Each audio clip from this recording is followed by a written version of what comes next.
नमस्कार मित्रों, GIS विद्यालय के द्वारा संचालित ऑनलाइन क्लासेज में आप सभी का बहुत बहुत अभिवादन, बहुत बहुत सुस्वागतम। पिछली कक्षा में हमने दीर्घ संधि का वर्णन आपके लिए किया था।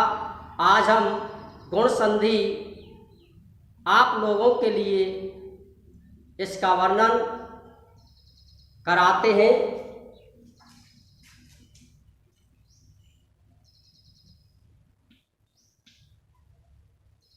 गुण संधि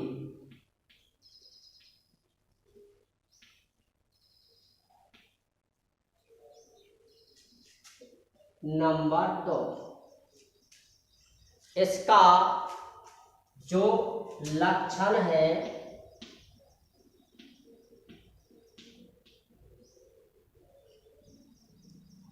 लक्षण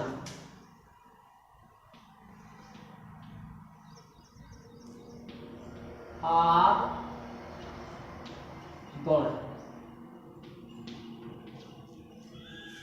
गुण संधि का जो लक्षण आचार्य पाणिनि ने दिया है वो लक्षण है आद गुण। कौन सा लक्षण है? आद गुण। आद गुण का मतलब है कि आ वर्ण से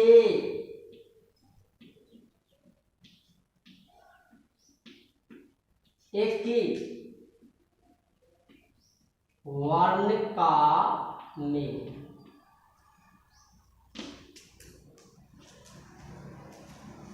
ये इसकी परिभाषा होगी।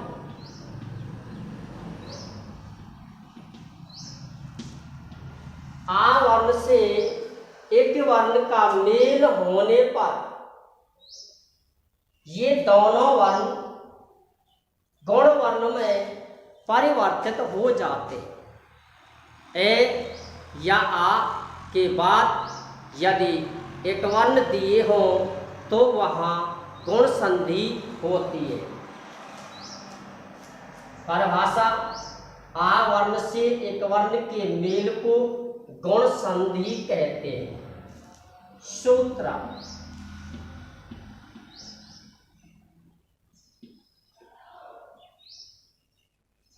ये इसका सूत्र ऊपर दिया हुआ है। अब इसके बाद नियम: यदि ए या आ वर्ण के बाद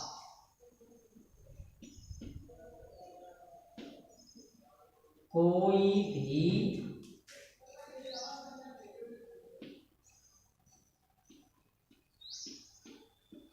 एक वर्ण, यदि ए या आ वर्ण के बाद कोई भी एक वर्ण, कौन सा वर्ण? एक वर्ण, कोई भी एक वर्ण दिया हो, कोई भी एक वर्ण दिया हो तो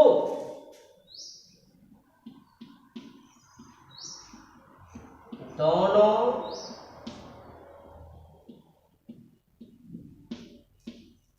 वर्णों के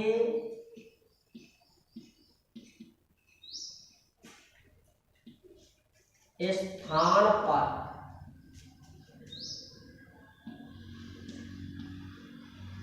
गुणवर्ण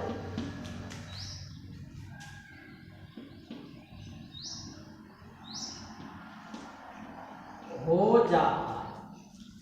यदि ए या आ वर्ण के बाद कोई भी एक वर्ण दिया हो तो दोनों वर्णों के स्थान पर गुणवर्ण हो जाता है। अब यहाँ ये आती है परिवर्तन सारणी। परिवर्तन सारणी, परिवर्तन सारणी ये है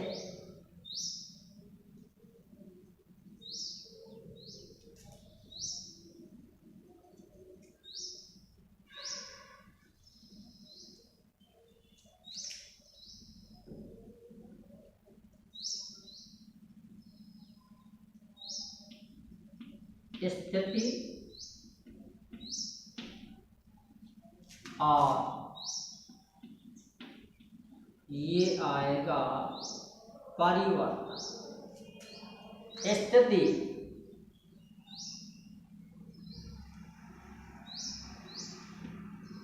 इक्वल परिवर्तन गुणवर्ण।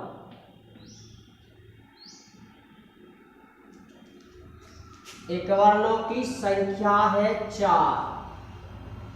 जब एकवर्णों की संख्या 4 होगी तो गुणवर्णों की संख्या कितनी होगी?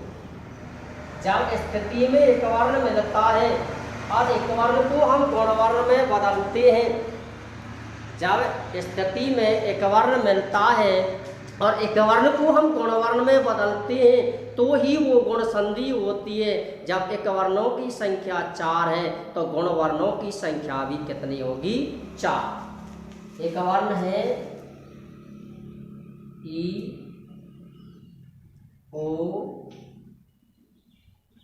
री और ले। गुणवर्ण है ए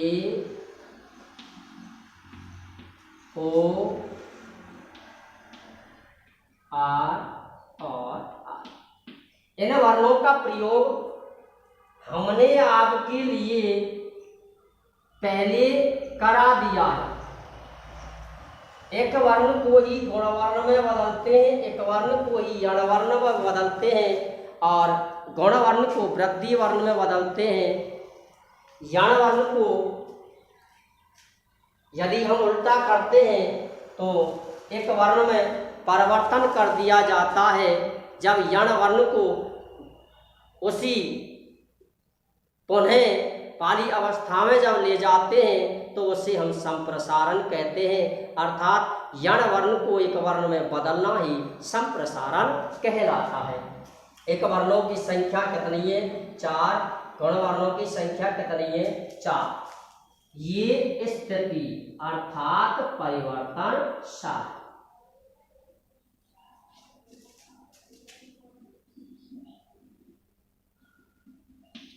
इसका मतलब है इसमें 2 ये मैं आपके लिए यहां भी कराता हूं। नंबर 1 विशेष नंबर 1, यदि प्लस के बाद में एक वर्ण हो तो वहां गुण संधि होती। यदि प्लस के बाद में एक वर्ण हो तो कौन सी संधि होती है? गुण संधि। नंबर 2, यदि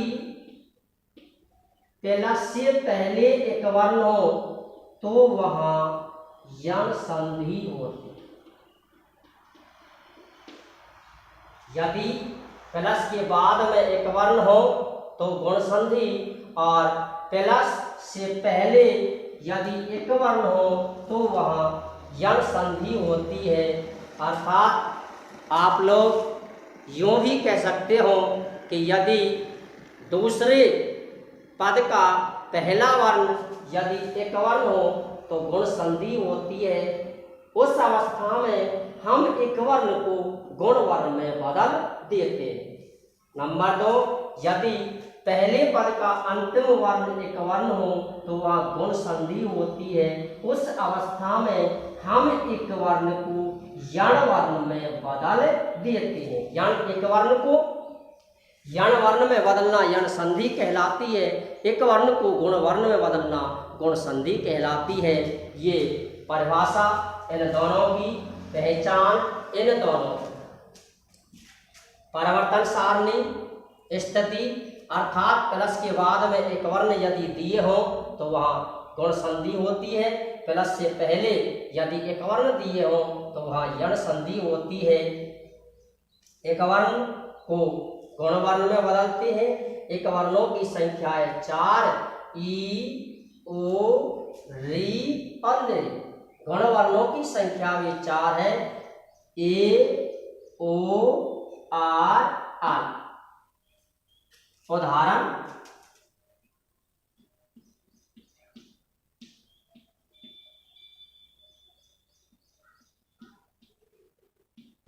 नंबर 1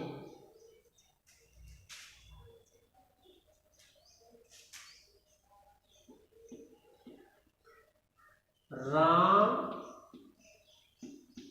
कैलाश ईश्वर। देखिए इसमें दूसरे पद का पहला वर्ण ई यानी एक वर्ण है और पहले पद का अंतिम वर्ण है ए वर्ण। तो यहाँ संधि कौन सी होगी? गुण संधि। और इन दोनों को हम किस में बदलते हैं? ए वर्ण में। अर्थात ई का जो गुण वर्ण है वो है ए। अर्थात इसका रूप बना, इसका संयुक्त पद बना रामेश्वर।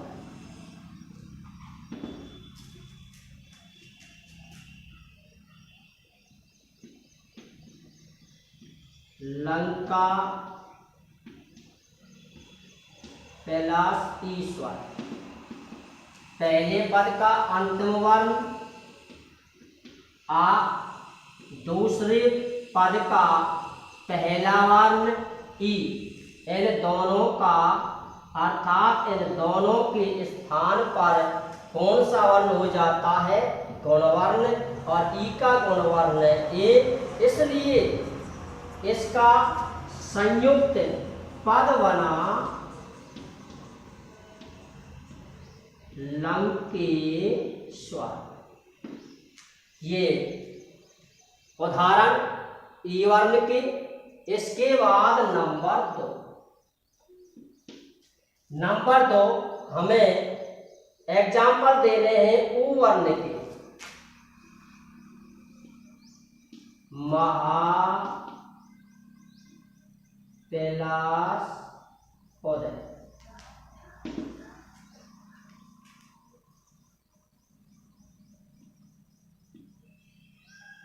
महा कैलाश उत्सव।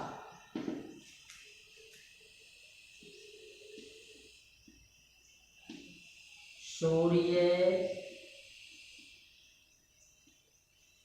कैलाश उदय।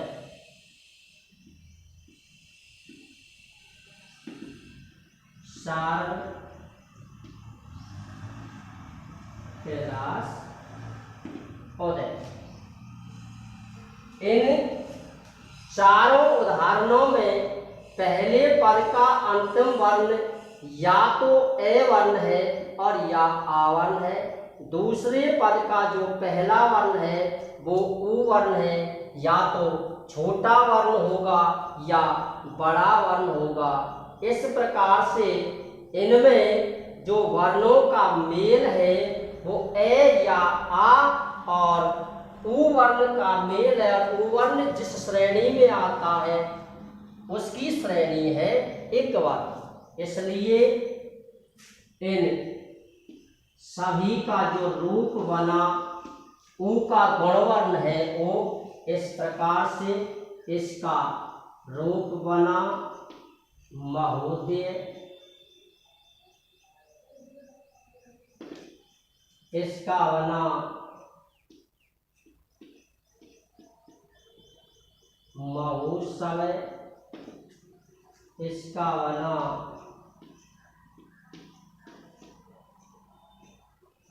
सूर्योदय और इसका बना सर्वोच्च। इस प्रकार से दोनों वर्णों के उदाहरण हमने आपके लिए दे दिए हैं। अच्छे से समझना और समझने के बाद इन सभी को अच्छी तरह से अपनी नोटबुक में लिखना। लिखने के बाद फिर भी यदि कोई समस्या आपके लिए आती है तो उसको आप अवश्य पूछें। फिर से एक बार अवश्य सुने।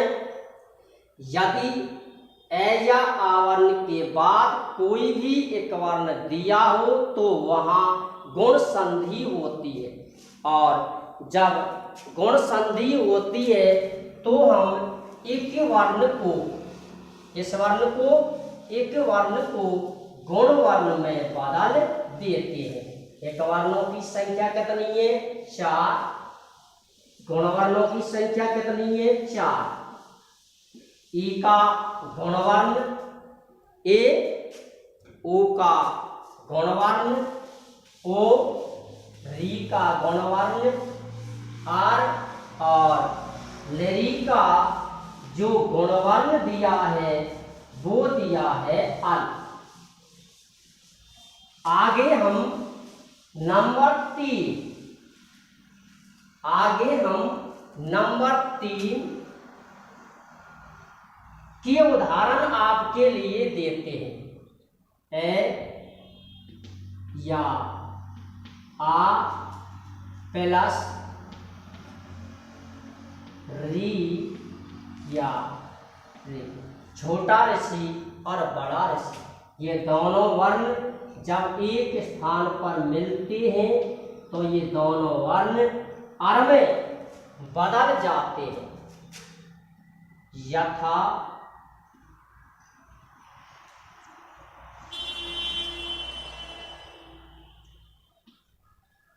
महा प्लस ऋषि। इसमें जो स्थिति आपके सामने है वो है आ प्लस रे बराबर आर। आ के बाद री आने पर उन दोनों वर्णों को हम अर वर्ण में बदल देते हैं। इसलिए इसका जो रूप बना वो बना है महर्षि। अगला देखते हैं। सप्त प्लस ऋषि।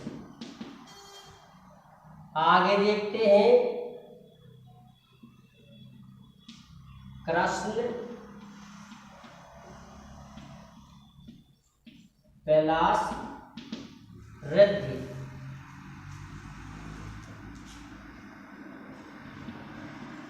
देव प्लस ऋषि। नारद प्लस ऋषि। इन सभी उदाहरणों में यही स्थिति निकल कर आती है। या तो एवर्ण होगा पहले पद का अंतिम वर्ण या आवर्ण होगा। इन सभी में जो वर्ण है वो है एवर्ण बराबर। यही स्थिति इस पद की है, यही स्थिति इस पद की है, और यही स्थिति अंतिम पद की है। इस प्रकार सप्त प्लस ऋषि का जो पद बना वो बना है सप्त ऋषि। कृष्ण प्लस ऋद्धि का जो पद बना है वो बना है कृष्ण ऋद्धि। देव प्लस ऋषि का जो पद बना है वो बना है देव ऋषि। नारद प्लस ऋषि का जो पद बना है वो बना है नारद ऋषि। अंतिम उदाहरण जो इसमें शेष है वो है ए या आ प्लस ले। ये अवस्था प्राप्त होने पर, ये अवस्था जब प्राप्त होती है तो हम लेरी को अल वर्ण में बदल देते हैं। लेरी को कौन से वर्ण में बदल देते हैं? अल वर्ण में। जैसे ये उदाहरण आते हैं कि तब पहला लरी का, अगला मम प्लस लरी का। बच्चों ये जो मम है, ऐसा आपने पढ़ा है, सभी लोग पढ़ाते भी हैं कि यदि किसी भी पद का अंतिम अक्षर तमन दिया हो, ये जो नियम है, ये पद बनाने का नियम है जिसका वर्णन हम आपके लिए आगे कराएंगे। किसी भी पद का यदि अंतिम वर्ण तमन दिया हो तो हम उसकी टांगें तोड़ देते हैं, अर्थात उसको आधा बना देते हैं, उस पर हलंत का प्रयोग कर देते हैं। लेकिन कुछ स्थान ऐसे होते हैं शब्द रूप और क्रिया रूप, यानी स्वंत पद और क्रियापद, इन दोनों में कुछ स्थान ऐसे होते हैं जिनमें हम हलंत का प्रयोग नहीं करते हैं। इन की जो अवस्था वो प्राप्त हुई है ए प्लस लेरी, ए प्लस लेरी का जो रूप बना है वो बना है अल। इसका जो रूप बना है वो बना है अल। इसी प्रकार मम प्लस लृकार, इसी प्रकार से जो दूसरा उदाहरण है मम प्लस लृकार, इसमें भी पहले पद का अंतिम वर्ण है ए और दूसरे पद का पहला जो वर्ण है वो है लरी, और ये दोनों वर्ण एक साथ जब मिल जाते हैं तो ये दोनों वर्ण अल में परिवर्तित हो जाते हैं, अर्थात लरी का जो गुणवर्ण है वो है अल वर्ण। इस प्रकार से इसका जो रूप बना, इसका बना तवल का। अंतिम जो उदाहरण है इसका जो रूप बना वो बना है ममल का। इस प्रकार से हमने गुण संधि के नियम के अनुसार आपके लिए इसके उदाहरण प्रस्तुत किए हैं। इसमें नियम के अनुसार यदि एक वर्णों की संख्या के आधार पर ही हम उन्हें गुण वर्ण में परिवर्तित करते हैं। एक बार फिर से इसका डिटेल सुने कि यदि प्लस के बाद एक वर्ण दिए हों, यदि प्लस के बाद एक वर्ण दिए हों तो वहाँ गुण संधि होती है, उस एक वर्ण को हम गुण वर्ण में बदल देते हैं। एक वर्णों की संख्या है 4, तो गुण वर्णों की संख्या भी कितनी है 4। ई का गुण वर्ण है ए, उ का गुण वर्ण है ओ, री का गुण वर्ण है आर, और लरी का गुण वर्ण है अल। लेकिन यदि पहला से पहले एक वर्ण दिए हों तो आगे एक संधि आएगी, उसका नाम है यण संधि, तो वहाँ यण संधि होती है। यदि पहला से पहले या पहले पद का अंतिम वर्ण एक वर्ण दिया हो तो वहाँ यण संधि होती है। इसी के क्रम में इस संधि में हमने आपके लिए संपूर्ण जो भी नियम है उसी के आधार पर गुण संधि का प्रयोग आपके लिए किया है। इसी संधि को हम आज इसी जगह पे समाप्त करते हैं। जय हिंद, जय भारत, जय श्री कृष्ण।